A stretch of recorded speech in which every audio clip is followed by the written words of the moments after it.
Colby question. Tyron was maybe a little bit of not quite as exciting as the rest of the card, but I think it was a good fight. It was just that when you compare it to the rest of the card, it wasn't quite there. It was a Woodley fight. It wasn't entirely unexpected. Yep. Colby did. Right. I will say, before I go into anything about Colby that I want to, I'll say positive things. He kept the fight exciting, and he fought on his own terms. Yeah. I mean, Woodley was coming into it, and he said Colby reminds him of a cardio kickboxer. And if I'm being honest, that's kind of what Colby did. He had the wrestling, he had some good clinch work, but it was just the cardio. He kept on working. And I think Tyron came out actually with a very different stance. He was walking Colby down for the first couple minutes. He was aggressive. He was throwing shots, but then he threw that one big right hand. Colby took him down. Beautiful double leg takedown. And from then on, Tyron reverted back to his old self, back to backing up the whole time. And I think that what it really came down to was the fact that Tyron is a little bit just too one-dimensional still. Or maybe not one-dimensional, I'd say two-dimensional. He has two weapons. He has some wrestling, and he has his right hand. And he didn't want to wrestle with Colby. He knew he couldn't keep up with the cardio. And the right hand was just too telegraphed. So Colby just didn't care, backed off when he needed to, and he just overwhelmed him. And it was just a classic Colby, a classic Tyron is kind of what everyone expected, I think. And then, of course, Colby got that finish in that fifth round with the Tyron rib injury. It's hard for me to judge Tyron's style just based on the fact that I wasn't really around for his come up. And I mean, the guy was champion, and he has phenomenal credentials, prior to this streak of losses that he's on. It's interesting. I'm going to give a big shout out to a much larger channel than ours. Rowie, I don't know, Adam, if you watch them. Mixed Molly Whoppery on YouTube? Of course. Of course. For anyone who doesn't know, great channel. He does little documentary type videos about fighters with a lovely Boston charm to him. Anyways, he did a little video about Mike Tyson last night. Okay. Nice little 15-minute video. But one of the things that he goes into is, and this is almost entirely out of Tyson's mouth, once you get to a certain age, you just don't have, you could have the physicality, but you don't have the killer instinct. You're looking across the guy and, you don't want to kill him anymore. You just want to, hang out and be a regular guy. I mean, Mike Tyson is a good example. Look at how much that guy has mellowed out in his old age. You listen to him talk, I mean, he sounds like he's a very insightful guy. Talk to him back in his 20s, he's like, a crazy motherfucker. Age takes some of the killer instinct out of guys. And, I mean, Tyron can still clearly throw good shots, but I don't think he has it in him mentally anymore. I think that, I'm of two minds. One, maybe he is just fighting the toughest of the toughest hardcore guys right now, and he's just being outclassed, and that is what it is. But maybe this would happen, like with any fight that he enters into at this point. Maybe he just doesn't have it in him anymore. Yeah, it's possible. You got to ask the question: do we give him one more, or does he think about retirement? Based on the fact that Dana, I don't think, said retirement for Woodley, whereas he did say retirement about another fighter that we'll talk about later tonight. It's going to be up to Woodley. So when he's out of the hospital, all better. I guess we'll hear more about what he wants to do, but I think it might be time to hang him up. Yeah, it's also unfortunate because, younger fighters could say, okay, I can take some time off of the sport, maybe take a year and a half off, get my, training back under me and just come back to the sport with a fresh mind. But he's just, up there in age, not calling him old in the slightest, but he's near the end of his career and he just doesn't have that opportunity to take time off of the sport and come back. Yeah, I mean, I would actually say he is kind of getting old. I mean, he's 37, I think, maybe 38. 37, 38, one of those. 38, yeah. I mean, when you're going, especially in welterweight's not a really high weight class. The guys you can't go quite as old. Heavyweight, you can see a guy being 38 and be really successful. Welterweight's a bit more difficult. I think, to be honest, I mean, I agree with you, Noah. Definitely, you lose killer instinct when you get older, and I think he has lost a bit of that. But Tyron has always been a little bit of a hesitant fighter. The way he's always kind of fought is he lets he's usually fighting on the back foot. He's letting guys come into him. He pulls guys into that right hand. When the guys try to close that distance, then he explodes with that right hand, and he's gotten a couple great knockouts like that. The Robbie Lawler fight was a bit different. He came out a lot more similarly to how he did in the start of this Colby fight, and he had a crazy fast right hand that knocked him out. But he's also had fights where he's been a lot more on the back foot, a lot of fights where he's been a lot more timid, hasn't thrown as many shots. Even if you look at the Darren Till fight, yeah, he wasn't. Yes, he won. Yes, he knocked Till out almost, knocked him down, at least got the choke, but he wasn't aggressive.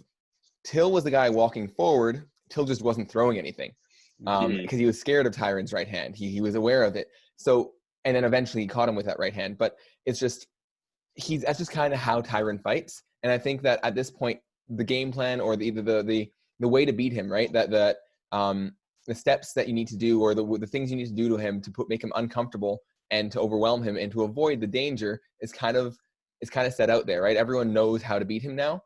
And especially when you're facing the top 3 guys in the division, I'd say the best 3 guys in the welterweight division in the world, you can very much argue are Colby, Kamaru, and Gilbert Burns.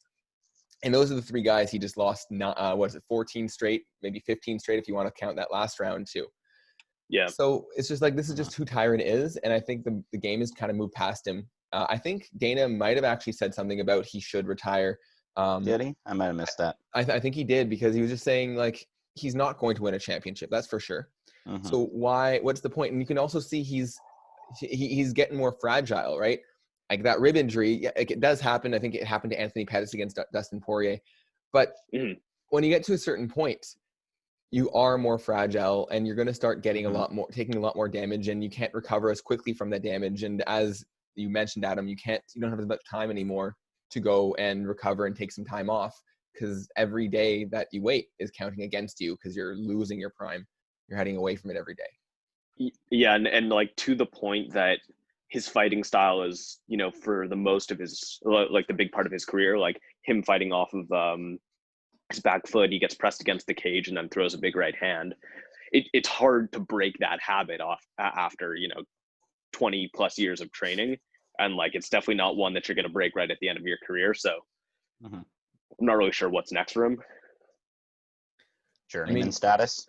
I mean, there was that one, some people were saying, and I kind of am okay with this, if he is going to fight again, which I don't see a point to do so unless he really needs the money or anything. But I think he's kind of proven himself, and he's at the point where he doesn't need to kind of hurt his legacy anymore by taking more risks. But if you are going to put him up against someone, another old guy who's on his way out, like a Robbie Lawler, would actually be a really, really good fight. Robbie Lawler, another guy who a lot of people are calling for the retirement of. It could be a really good fight, or it could be an extraordinarily boring fight. That's sort of the ticket. Either way, they both should retire after that fight. Yeah, for sure. Just kind of have an old one. I mean, Lawler as well, it's a rematch, so that's why it also has some storyline to it. Yeah. He also, I mean, he talked about this when he was champion, and I don't know how much of a good opportunity it would be for him to do it now, but he did talk about moving up to 185 at some point. Potentially there's a little bit more action for him there, but at the same time, if he's just going to keep fighting the same style, then I mean, people are just going to adapt to it so well that he's not going to have a good chance. So I think the same problems exist at middleweight, and in fact, I think it actually might be worse at middleweight, because again, people still know what he is good at and they know how to avoid it. But even more so, if he's hesitant to throw shots, you'd be even more hesitant at 185. These guys are going to throw with more power, and their takedowns are going to have more force. And when they're on top of you, they're heavier and harder to get off of you. So I just see, if anything, a move to 185 making it worse. And at this point in his career, he's not going to. Do you really think he has a chance against Adesanya, against Costa, against Romero, Whitaker? Like, there's no way. He's too small as well. In general, his body type is the wrong body type. He's too short and stocky. Welterweight's the perfect division for him. He was very successful for a long time. I don't think we need to go and try to look for solutions to elongate his career. I think he's had a good career. It's not being that short. He's had a great career. Very, very successful. He's had 4 title defenses, I believe, maybe 3. I feel like it's 4. 4 up. I think it's 4. I don't know if the tie counts as a title defense. True say. But regardless, he's had 4 fights with the title, like, and plus 1 that he lost. Like, he's been around enough time. I think we can cut him loose. As horrible as it is to say, it's like he's he's had his career. He's ready, I think. Or I'm ready to see him go. Maybe he's not ready to go. But let me float an idea by you. What would you think about like Woodley versus Nate or Nick? I mean, I think Nick would be Oh, interesting because we don't know where Nick is at. Strikeforce days. Yeah, I mean, the Nate Diaz fight, I actually would call Nate Diaz over him. I think Nate's volume is very much like Colby's volume, and he just what Tyron is. It seems like while he fights a back foot style, he's not good on the back foot. He only has that one big punch, but he doesn't. It's not like he's a guy who's always backing up, but always countering. He's relying on that one big shot. And I think that when you have guys that can just put on the volume, like Colby and like the Diaz brothers, that's what his kryptonite really seems to be. It's the other power guys he does well with, like the Robbie Lawlers. All right. Yeah. But it would be a good fight. He's just too, he's scared of taking damage. That's the unfortunate truth. And I mean, nobody wants to take damage, but on a scale from, if someone like Lawler's at one end of the scale in terms of actively wanting to take damage, Woodley is very, very far at the other end of that scale. He won't put himself out there just because he doesn't want to get hit. Which is okay. Fair, but, at this point in his career, maybe that's a sign. If you're too scared to get hit to, pull the trigger, then, professional fight, that sounds like a major part of professional fighting that maybe you should reconsider.